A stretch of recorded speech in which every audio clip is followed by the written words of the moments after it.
Tu bienestar es nuestra prioridad. Este estrés me está matando. Cuidarte hoy es vivir tranquilo mañana. En Pichincha Humana, la salud nos importa. Consultas desde $4 para toda la familia. Te ofrecemos servicios de calidad en fisioterapia, traumatología, acupuntura, mamografía, ginecología y mucho más. Porque sentirte bien es vivir mejor. Agenda tu cita en 1-800-P por ti, Prefectura de Pichincha. Buenos días, buenas tardes, buenas noches. ¿Qué tal? Vuelve una nueva temporada de Échale Mate.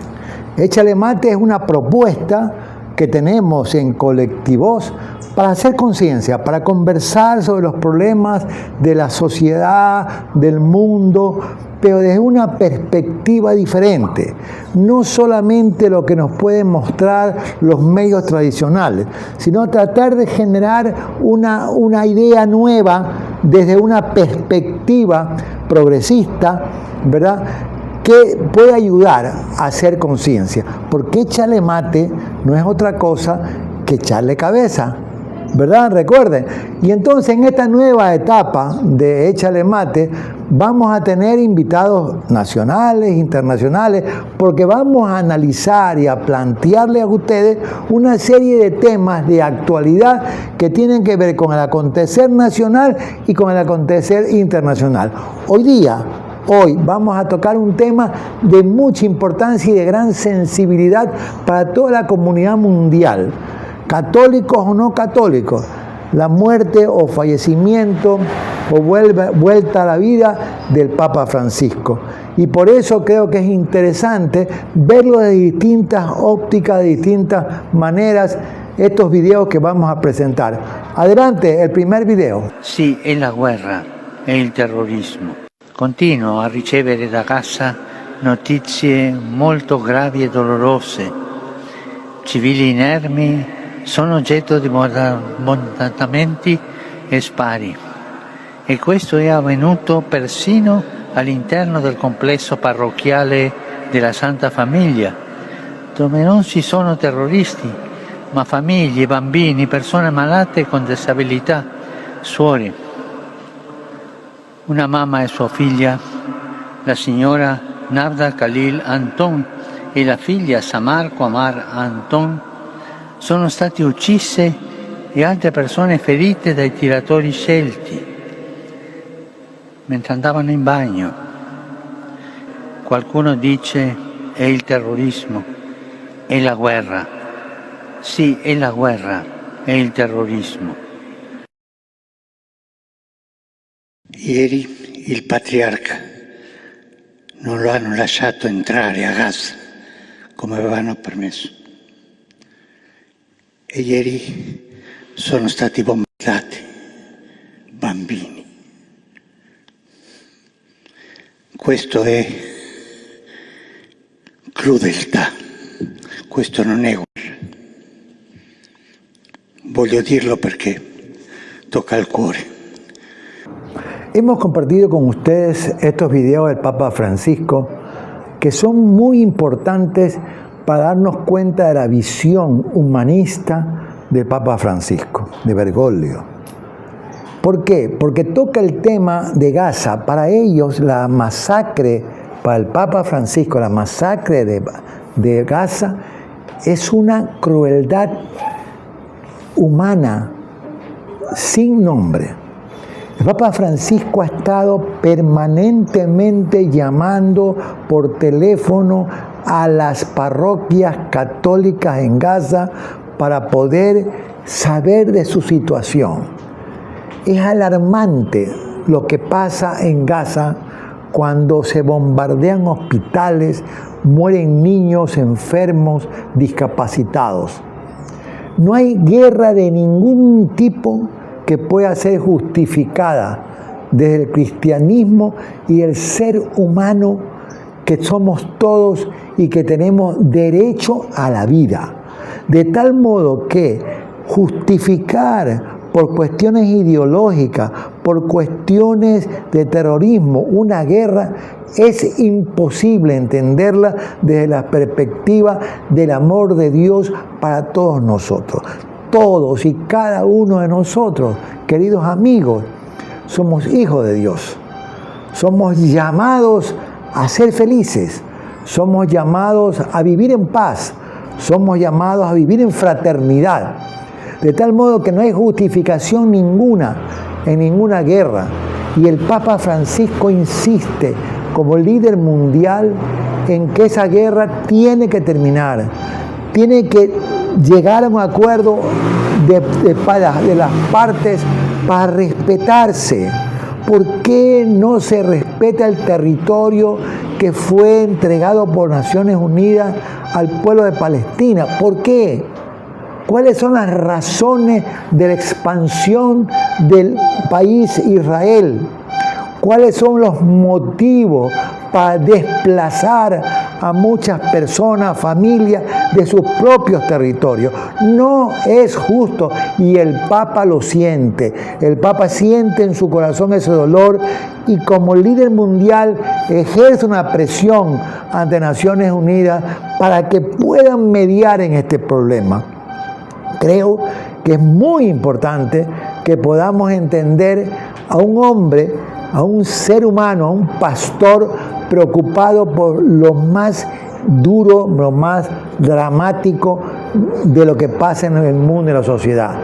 No es un papa que está preocupado de los dogmas de la iglesia, es un papa preocupado de lo que le pasa a la gente, de cómo sufre un pueblo y cómo en ese sufrimiento del pueblo es el propio Jesús que está sangrando, es el propio Jesús que muere cada día, porque lo que hagas con uno de mis hermanos más pequeños, conmigo lo haces.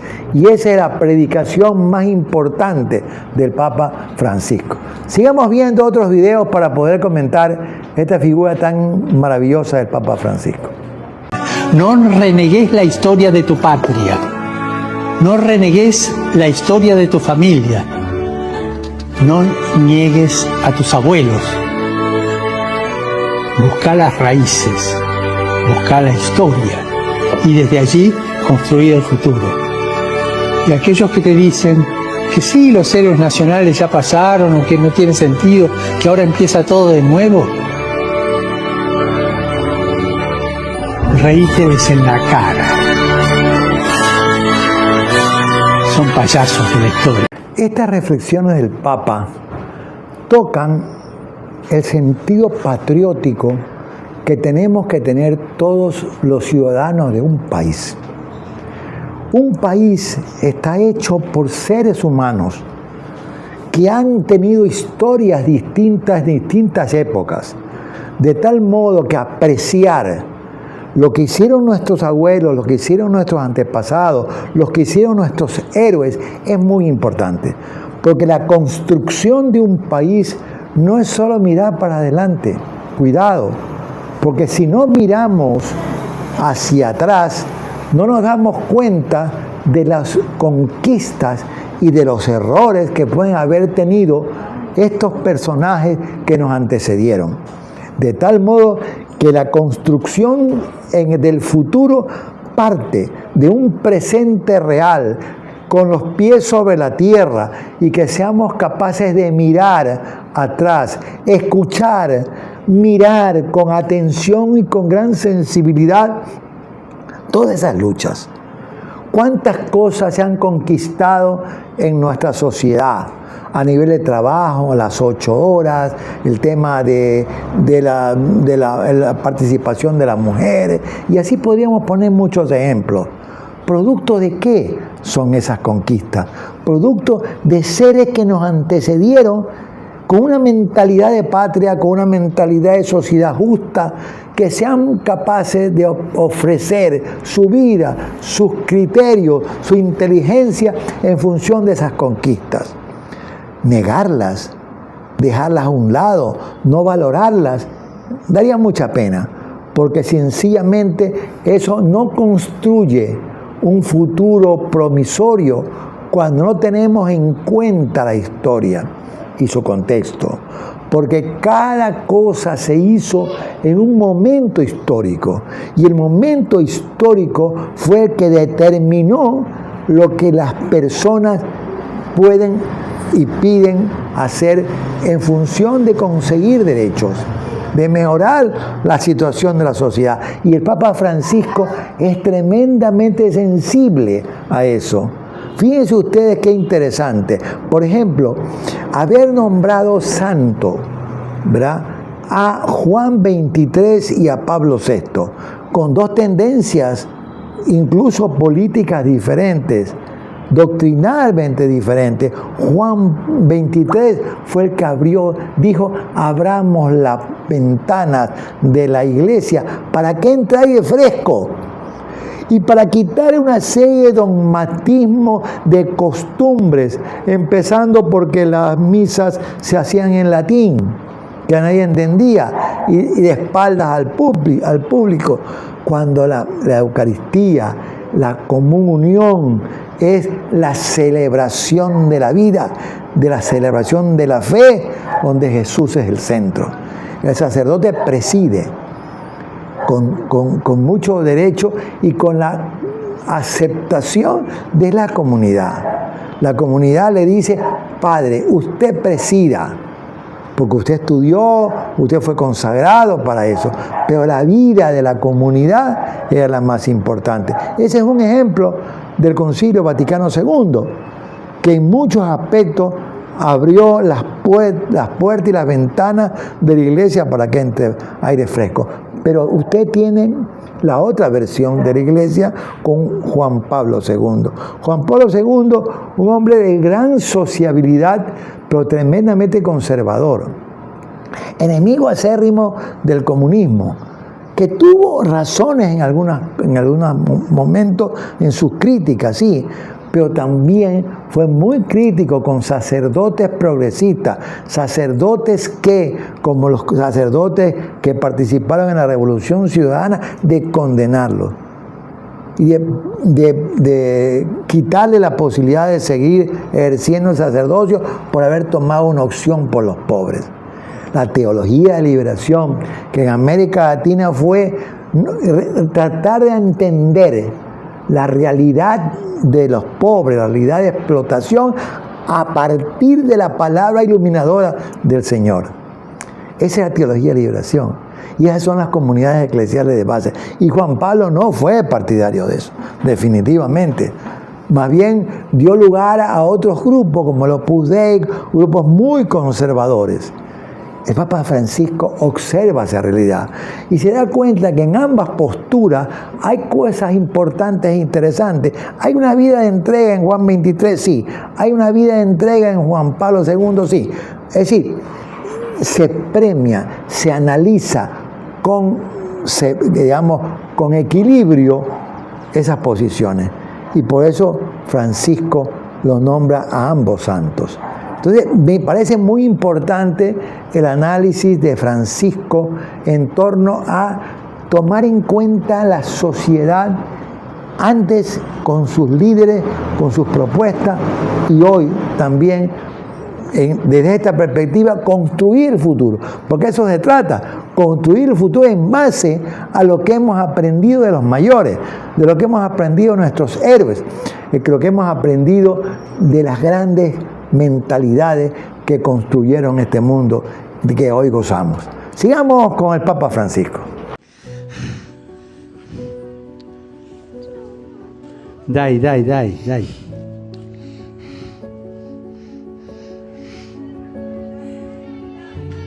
Non ce la faccio.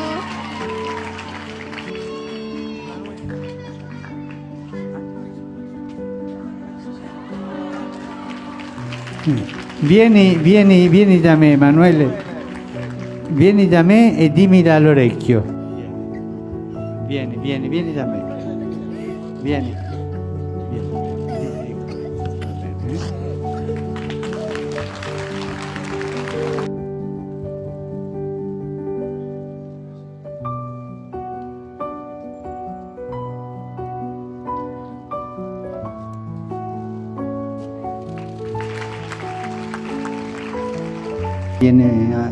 È venuto a mancare mio papà.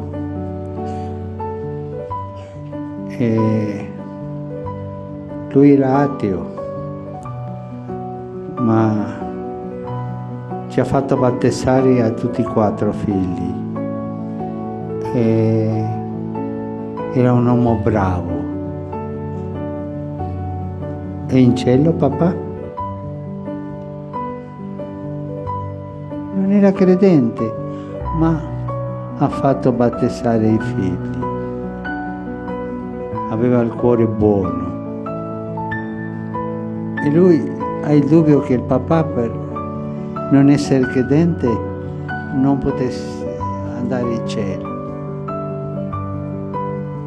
Chi dice che va in cielo è Dio. Ma com'è il cuore di Dio davanti a un papà così? Com'è? Cosa vi sembra a voi? Un cuore di papà. Dio ha un cuore di papà.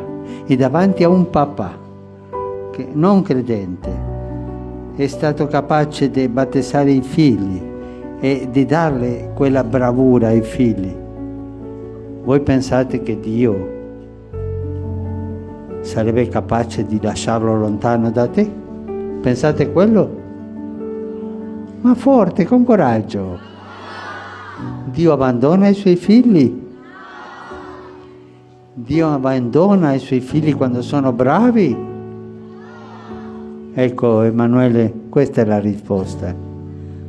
Dio sicuramente era fiero di tuo papà, perché è più facile, essendo credente, battezzare i figli che essendo non credente battezzarli. E sicuramente a Dio questo è piaciuto tanto. En este video, el Papa Francisco va a tocar temas que tienen que ver con la iglesia, con el dogma de la iglesia, con la catequesis que la iglesia hace a sus fieles. A partir de una experiencia muy interesante que nos plantea un niño pequeño que le dice: Padre, Papa Francisco, mi padre es ateo. ¿Puede ir al cielo? ¿Se va a salvar? ¿Estará con él en el cielo? Esa es su gran preocupación y el niño llora porque duda de que siendo ateo sea posible que vaya a estar con el Padre Dios. Y el Papa Francisco lo toma, lo abraza y le dice: Dios es bueno y todos somos hijos de Dios.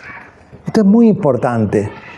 ¿Por qué? Porque la catequesis en la iglesia ha planteado una serie de elementos que no ayudan necesariamente a entender el mensaje central de Jesús, sino que nos plantea incluso un cielo en las alturas, un infierno, ¿verdad?, en las profundidades de la tierra, y un purgatorio.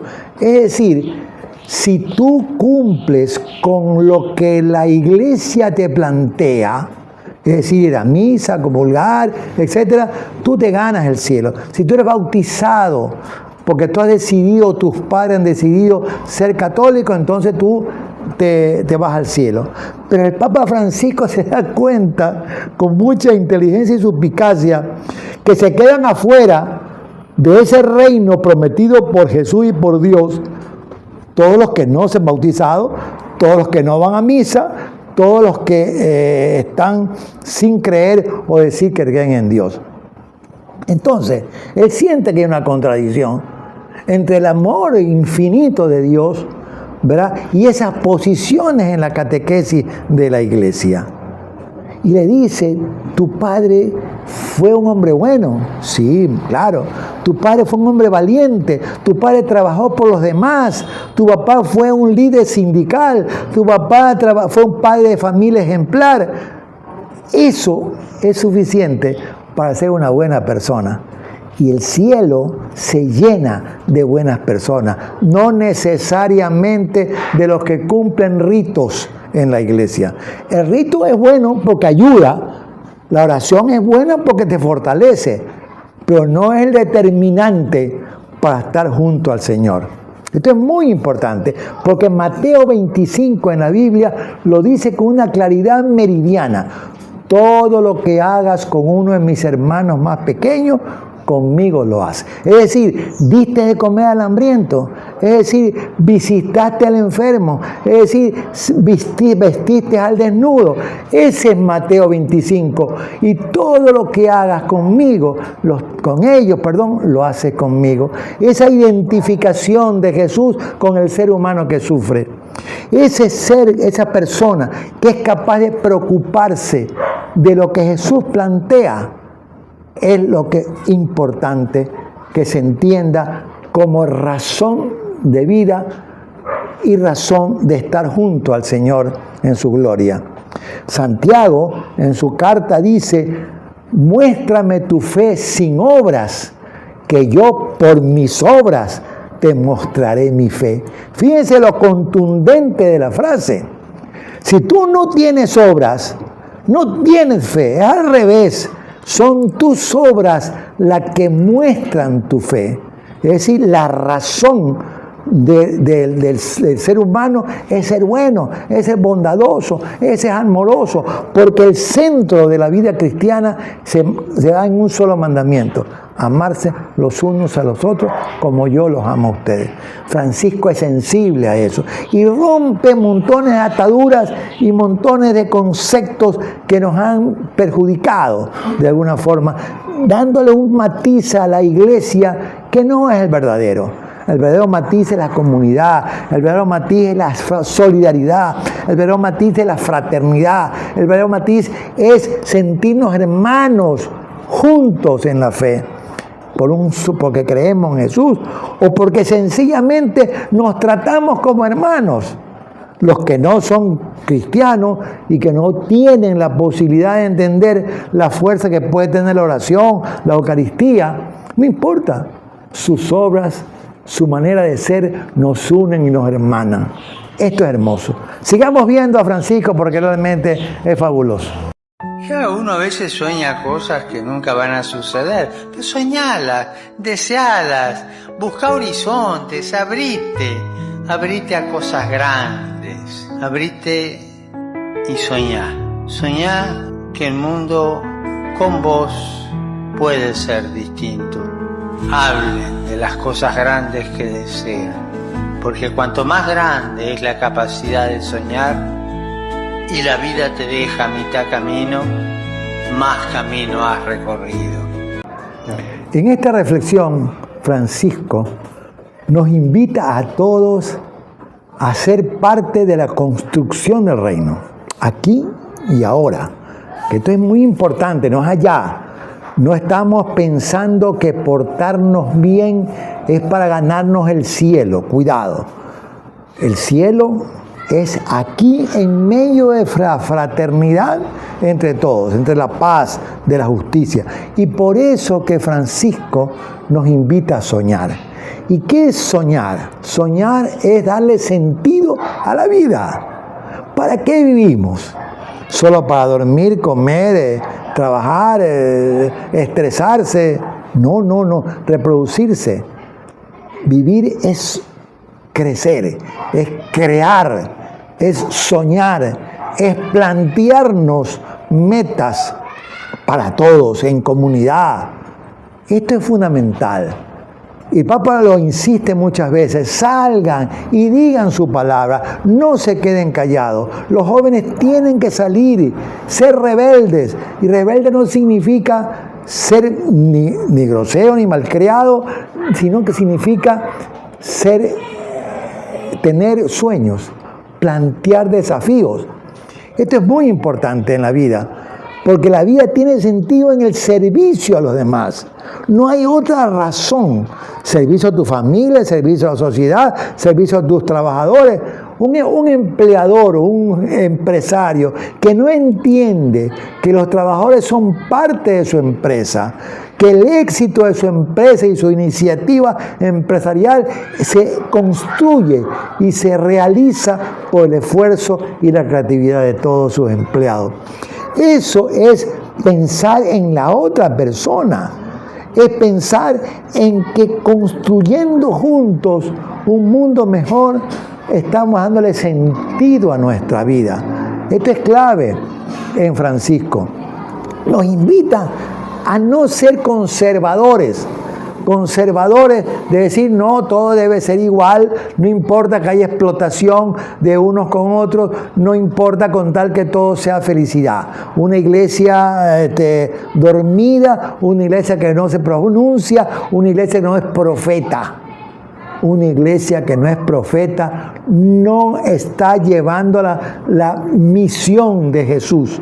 La misión de Jesús es construir el reino. Miren, siempre Jesús cuando nos habla en la Biblia, nos dice, el reino es como un banquete. ¿Y qué pasa en un banquete? Cuando te invitan a un banquete, a un almuerzo, es para que todos coman. Esto es fundamental. Ahí no está diciendo tú sí, tú no, unos más, unos menos. La propuesta del banquete es que todos se sirvan. Y por eso que la Eucaristía para mí es un acto revolucionario. ¿Saben por qué? Porque el pan se comparte entre todos y no se mezquina, no tiene precio. Y eso genera fraternidad, eso genera comunidad. Y ese es el sentido verdadero de la iglesia. Esa es la propuesta de Jesús. De tal modo que soñar con esto es como decía el gran poeta, ¿verdad? La utopía no es más nada que el camino. Pero el camino hay que hacerlo y transitarlo. Quizás no lleguemos nunca a la utopía del reino, visto por nuestros ojos, vivido con nuestro ser humano. Pero sí nos permite ser personas que crecemos, que somos capaces de crear, somos capaces de actuar, somos capaces de abrazarnos. Esto es fundamental en Francisco, una nueva manera de ver la vida y una nueva manera de ver la iglesia. Un gran desafío para la iglesia en general, jerarquía, sacerdotes, fieles, que tenemos que tener en cuenta este gran legado de Francisco. Y hay varios compañeros periodistas como Gustavo de Martín, que también nos van a hacer una reflexión sobre el pensamiento del Papa en varios aspectos políticos, social, religiosos, para poder variar, ¿verdad?, mi intervención, mis criterios con otros compañeros, de tal modo de tener una visión mucho más amplia de Francisco, algún día San Francisco I. ¿Está mal decir lo rezan los pobres, festejan los ricos? ¿Festejan los ricos? Sí, hay algo, por supuesto que hay un punto de vista clasista en la visión de lo político de Francisco. Francisco era un papa que entendía que existían las clases y que las clases estaban en conflicto porque ahí había una desigualdad que lo provocaba el capitalismo. Claramente, él lo dice. A mí me sorprendió mucho, a mí me convence. El capital financiero, a mí me convence, también hizo esa distinción, Totalmente. Era un tipo que tenía una lectura muy clara de nuestra actualidad. Y a mí me convence en Bolivia. Dije, wow, retomó la agenda ambiental. Un papa que totalmente innovador en ese sentido, en aquel momento, 2003. Y luego retoma toda la defensa de las minorías en el ámbito de la necropolítica, si recuerdan a Bembe. Se habla del cuarto mundo, ese mundo invisibilizado, que no es el tercer mundo, es el cuarto mundo que está dentro del primer mundo y que es invisibilizado y que se manifiesta, los conflictos más duros se manifiestan ahora y se vienen manifestando con la crisis de los inmigrantes, ¿no? Miles y miles de personas han fallecido cruzando el Mediterráneo y él siempre estuvo presente y ahora ha levantado la voz con firmeza contra el genocidio que se está produciendo, brutal que se está produciendo en Gaza, en Palestina, y él ha levantado con firmeza y con valentía las banderas de la defensa de la visión humana.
Tu bienestar es nuestra prioridad. Este estrés me está matando. Cuidarte hoy es vivir tranquilo mañana. En Pichincha Humana, la salud nos importa. Consultas desde $4 para toda la familia. Te ofrecemos servicios de calidad en fisioterapia, traumatología, acupuntura, mamografía, ginecología y mucho más. Porque sentirte bien es vivir mejor. Agenda tu cita en 1-800-P por ti, Prefectura de Pichincha.